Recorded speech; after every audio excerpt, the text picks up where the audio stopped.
National educational movement کی chairman اور educational awareness centre کے چیئرمین ہیں، اور جن کے اب تک تقریباً ورلڈ لیول پر 3600 لیکچرز ہو چکے ہیں، 200 ایجوکیشنل ورکشاپ ہو چکے ہیں، 1000 سے زیادہ ایجوکیشن پر آرٹیکلس آپ کے شائع ہو چکے ہیں۔ نہ صرف یہ بلکہ اب تک آپ کی 10 کتابیں منظر عام پر آ چکی ہیں۔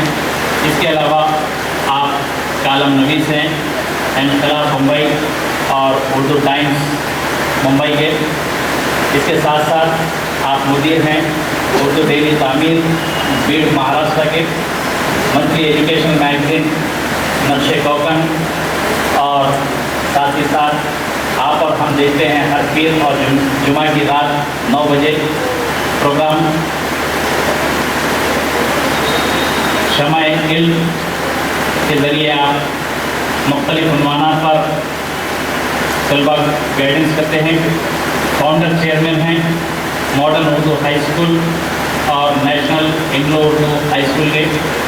ساتھ ہی ساتھ ان خدمات پر آپ کو سر سید ایوارڈ سے نوازا گیا، جو امریکن فیڈریشن آف مسلمس نے 2010 میں آپ کو اسے نوازا ہے۔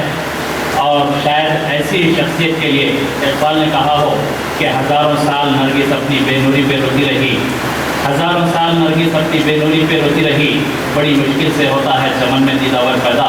تعلیم کی گنج میں استقبال کیجیے شہر آفاق بین الاقوامی ماہر تعلیم جناب مبارک کافری صاحب۔ السلام علیکم ورحمۃ اللہ وبرکاتہ۔ نحمد و نصلی علی رسول کریم، اما بعد۔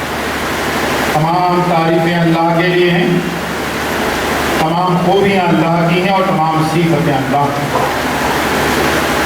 آج کے اس تعلیمی بابرکت مجلس صدر محترم اور اس پروگرام کے محرک جناب انتخاب عالم صاحب، جناب عزیز صاحب اور ان کے سارے رفقا، الحمدللہ دوسری مرتبہ عادل آباد میں یہاں پر آپ کے پاس آنے کا اور کچھ تبادلہ خیال کرنے کا موقع مجھے ملا ہے۔ ابھی بتایا گیا کہ یہ پچھڑا ہوا ضلع ہے، کسی ضلع کی کسی علاقے کے پچھڑے ہوئے یا آگے ہونے کی صورت یا علامت یہ ہوتی ہے کہ وہ تعلیم کے میدان میں کتنا پچھڑا ہے، کتنے آگے ہے۔ باقی سارے جو ترقیاں ہیں وہ بے بنیاد ہیں۔ تعلیم کے علم کے میدان میں البتہ پیش رفت اس ضلع میں اگر نہیں ہوئی ہے، البتہ اس تنظیم کے ذریعے سے ہم دیکھ رہے ہیں کہ 2-3 سالوں میں لگ بھگ 8-10 اچھے اور مفید پروگراموں کے ذریعے سے انہوں نے اپنی سخت بر کوششیں کی ہیں۔ آج یہاں پر میرا موضوع ہے کہ بچوں کی تعلیم و تربیت میں والدین کا کیا رول ہے، کیا کردار ہے، کتنا اہم اور کتنا کلیدی اور کتنا کی رول ہے بچوں کی تعلیم اور تربیت میں والدین۔ اکثر و بیشتر جو ہم اپنے تنزلی اپنے سوال کی جب باتیں کرتے ہیں، جب اس کا اعادہ کرتے ہیں، تو اس میں باہری جو طاقتیں ہیں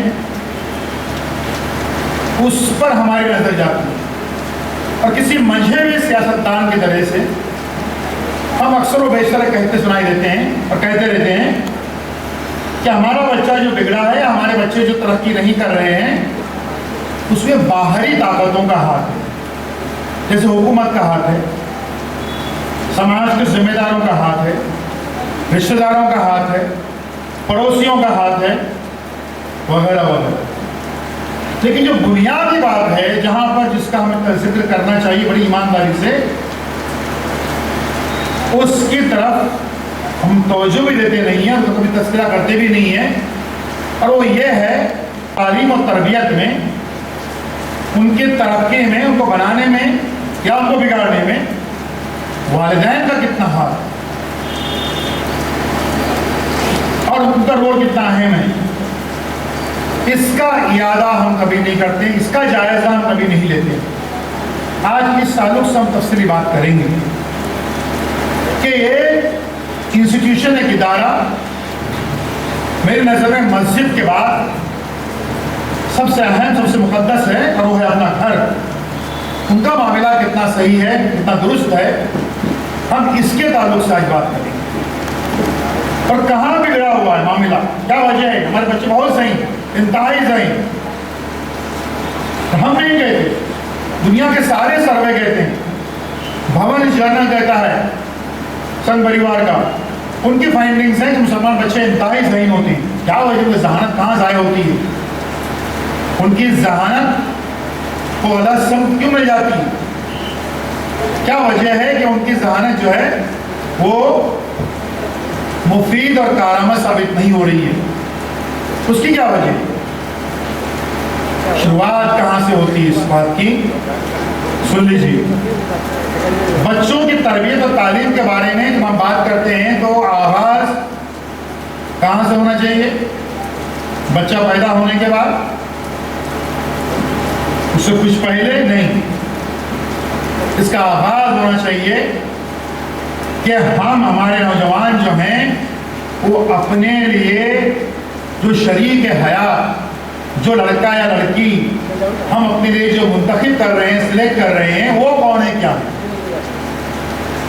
اگر وہاں پر ہماری غلطی ہو رہی ہے کہ ہم لڑکے کو انتخاب کرنے میں اس کی دولت، اس کا عالیشان گھر یہ دیکھ رہے ہیں، لڑکی کا انتخاب کرنے میں کہ وہاں سے کیا ملے گا، جہیز کتنا ملے گا، یا خوبصورتی ایک واحد کرائٹیریا ہے، تو غلطی وہاں پر ہو جاتی ہے، اور وہاں سے پھر جو معاملات بگڑنے شروع ہو جاتے ہیں وہ پھر سارے معاملات بے قابو ہو جاتے ہیں۔ آغاز ہم کو وہاں سے کرنا ہے کہ شریک حیات کیسا یا کیسی ہے، آنے والے بچے ہیں ان کی تربیت کا آغاز وہاں سے ہوتا ہے۔ آپ کے نکاح کے لیے جو آپ کا انتخاب ہے، جو سلیکشن ہے، وہاں سے معاملہ طے ہوتا ہے۔ وہ ہونے کے بعد آپ معاملات کیسے بڑھتے ہیں آگے؟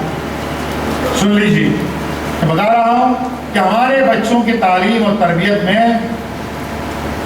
کہاں پر کیا رکاوٹیں، وہ کون سی بیڑیاں جو ہمارے پاؤں میں ہیں۔ بچے انتہائی صحیح نہیں، محنتی ہیں، آسمانوں پہ کمنڈ ڈال سکتے ہیں، ایسے بچے ہیں، لیکن وہ کون سی وجوہات ہیں؟ پہلی وجہ جو واضح طور پر سامنے آتی ہے اور وہ یہ ہے کہ ہمارے گھر کا ماحول۔ اب گھر کا ماحول بنتا کیسے؟ گھر کے ماحول کا آغاز ہوتا ہے کہ وہ جو میاں بیوی ہیں ان کی ازدواجی زندگی کا کیا حال ہے، آغاز وہاں سے ہوتا ہے کہ ان کی ازدواجی زندگی کا کیا حال ہے۔ اللہ تعالیٰ فرماتے ہیں سورہ روم سورہ 32 آیت نمبر 21 میں کہ ہم نے تمہارے ہی جن سے تمہارے لیے جوڑے پیدا کیے تاکہ تم ان سے سکون حاصل کر سکو۔ سکون کی بات ہے۔ اللہ تعالیٰ فرماتے ہیں سورہ فرقان سورہ 25 آیت نمبر 74 میں، اور اس میں دعائیا کلمات کے ساتھ ہم سے دعا مانگنے کی ایک تلقین کی گئی ہے کہ اے میرے رب، مجھے میری بیویوں اور میری اولاد سے میری آنکھوں کے لیے ٹھنڈک عطا فرما اور مجھے متقیوں کا امام بنا دے۔ آنکھوں کی ٹھنڈک کی بات ہو رہی ہے، سکون کی بات ہو رہی ہے۔ لیکن آپ ہم سب جانتے ہیں کہ ہمارے گھر جو ہیں وہ بوائلنگ چیمبرز بنے ہوئے، ابلتے ہوئے گھر۔ یہ جو معاملہ ہے اس کی وجہ سے معاملہ بگڑا ہوا ہے۔ اور صرف یہی نہیں، میں یہ کہنے جا رہا ہوں کہ ازدواجی زندگی کا بگاڑ، ڈسٹرب ازدواجی زندگی جو ہے وہ پہلی کاز ہے، پہلی وجہ ہے کہ ہمارے بچے آگے نہیں بڑھ پا رہے۔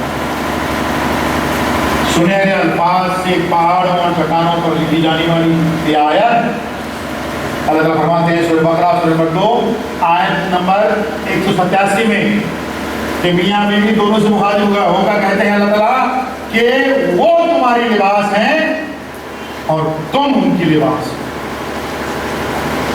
یہ اس لباس